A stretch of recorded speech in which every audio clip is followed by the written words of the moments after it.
Leo mnanunua mtungi ya gas shilingi 2,000, shilingi 2,800. Tumesema sasa tutaweka pesa ya serikali kupunguza gharama ya mtungi ya gas. Ile ya kilo 6 mnanunua 2,500, 2,800, tutaishukisha chini mpaka shilingi 500 ama 300. Hii port bado tunataka sasa tuifanyie kazi vizuri, kwa sababu ile vijana wanafanya kazi hapa port ni wachache, ni karibu vijana 8,000. Tunataka kupanga hii port pamoja na special economic zone iajiri vijana zaidi ya 50,000. Meambiwa na watu wengi, wewe umepromise kabisa Kenya, ulipromise. Mimi nataka niwaeleze, it is not over promising.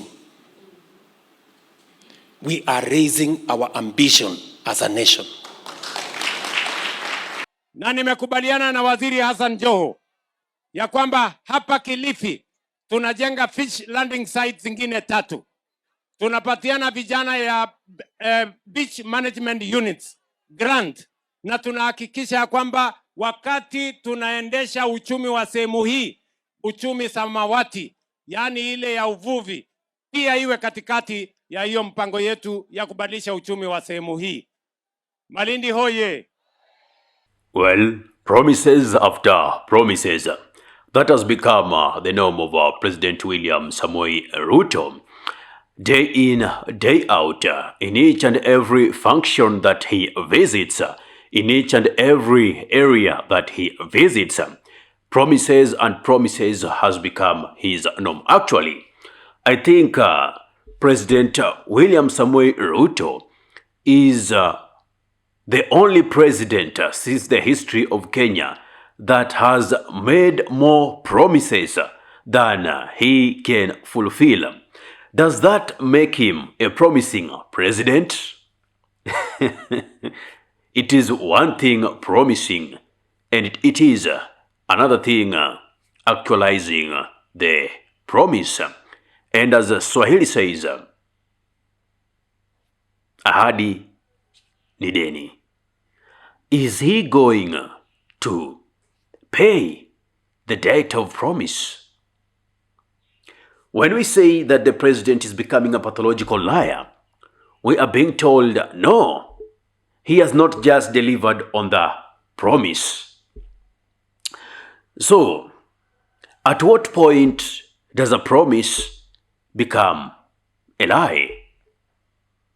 Now, according to my own understanding, if the president promises that in 2 months' time, in a month's time, a road is going to be constructed in a particular area, then I expect within that duration in which he has promised for the project to be undertaken, I expect to see that project. If the project cannot be seen, then automatically that turns out into a lie. A year passes, 2 passes, then that is no longer a promise. That's a lie.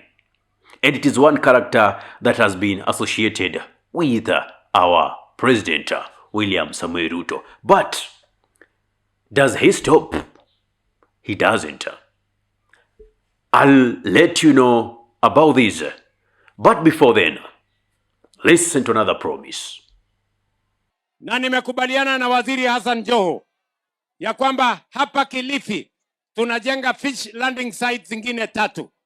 Tunapatiana vijana ya beach management units grant, na tunahakikisha kwamba wakati tunaendesha uchumi wa sehemu hii, uchumi samawati, yani ile ya uvuvi, pia iwe katikati ya hiyo mpango yetu ya kubadilisha uchumi wa sehemu hii.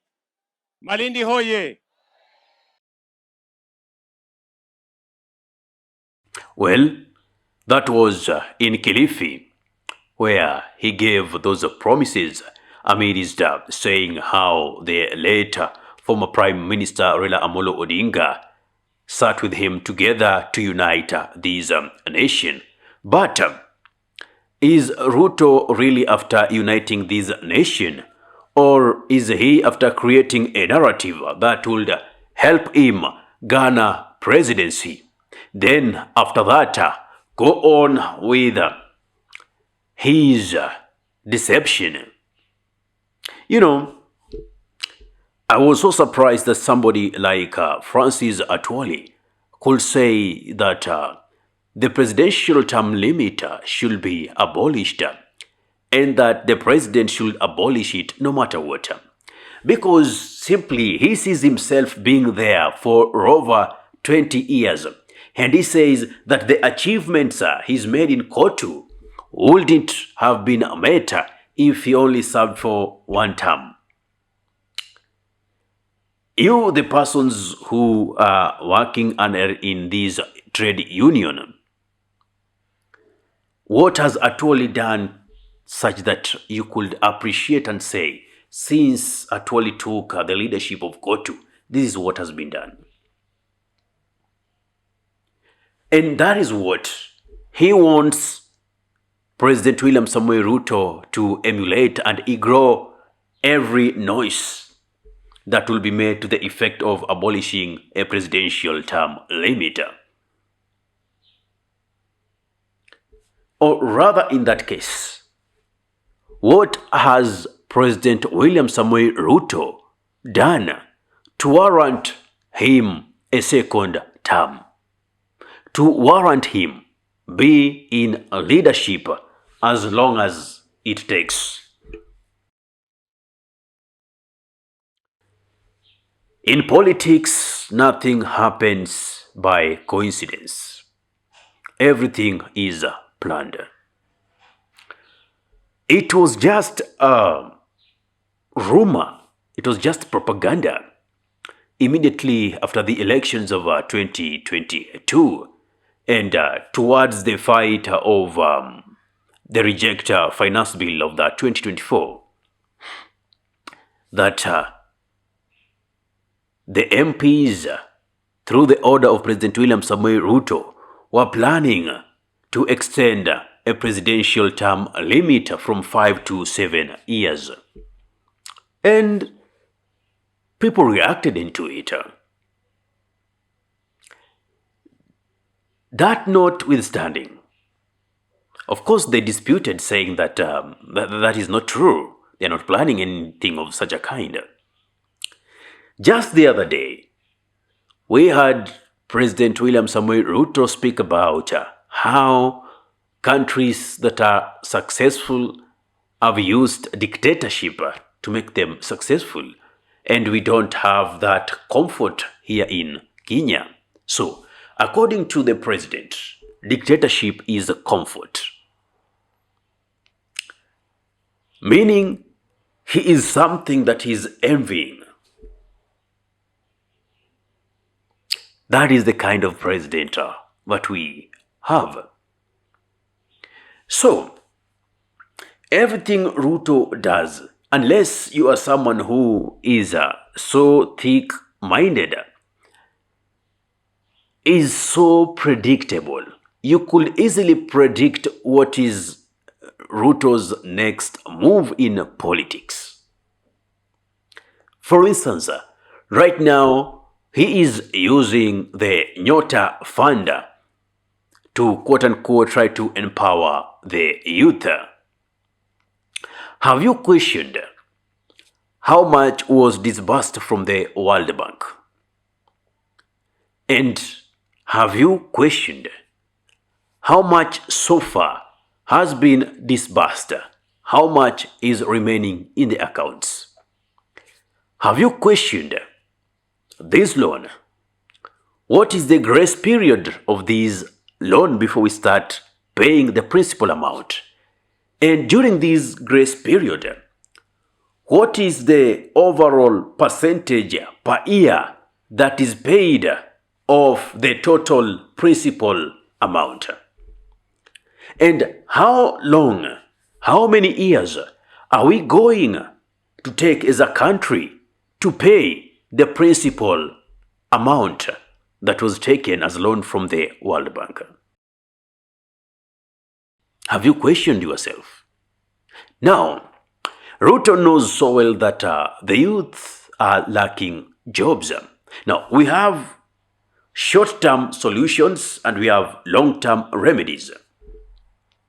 Now, Ruto is using poverty index or the poverty levels of the youth to try and elevate his political career. How? You would say, okay, we have the NYOTA fund around. I'm being given this money. So without Ruto being there, I'll not be getting this money. So let me think, let me just vote this person so that I could continue getting this NYOTA fund. That is the mentality and the thinking of William Samoei Ruto. To use this, suppress you, then give you some tip of the iceberg. Because in Swahili wanasema afadhali nusu mkate kuliko kuikosa kamili. Sio? So, don't be swayed. These are games that we've seen politicians do. He's been touring county after county, town after town, in search for votes. Actually, William Samoei Ruto is on a campaign trail. William Ruto is campaigning. Let nobody tell you that he is launching projects. He is simply campaigning. But you need to be smart to see this. I mean, talk to anybody's or any employee whose payslip is being deducted the house levy, PAE, NSSF, SHA. Let them tell you authoritatively that they can vote in William Samoei Ruto. Let any business man in the lower cadre, in reality, come and tell you that I honestly will vote for William Samoei Ruto. Bring those people to me. Let me see. If not the bloggers, you see those crowds that you see in Ruto's political rallies, especially in the official functions, they are paid audiences. It is politics of tokenism at its best. Sometimes I talk, and to some people I might seem like lamenting or yapping so much. So if you don't have the opportunity of watching my video to the end, you will never get the gist of these politics. Distractions come left, right, center, from everywhere. I mean, so much is happening in the country, such that at the moment you try to focus on one thing, another dossier is coming. Funds are lost from the consolidated account. Where to? And who has withdrawn them? Nobody knows. Database has been cleared. Then you tell me somebody is dishing out 5 to 30,000 shillings to over 12,000 people who met in State House, believing that all that will translate into votes. For heaven's sake, why even invite aspirants of your party into State House?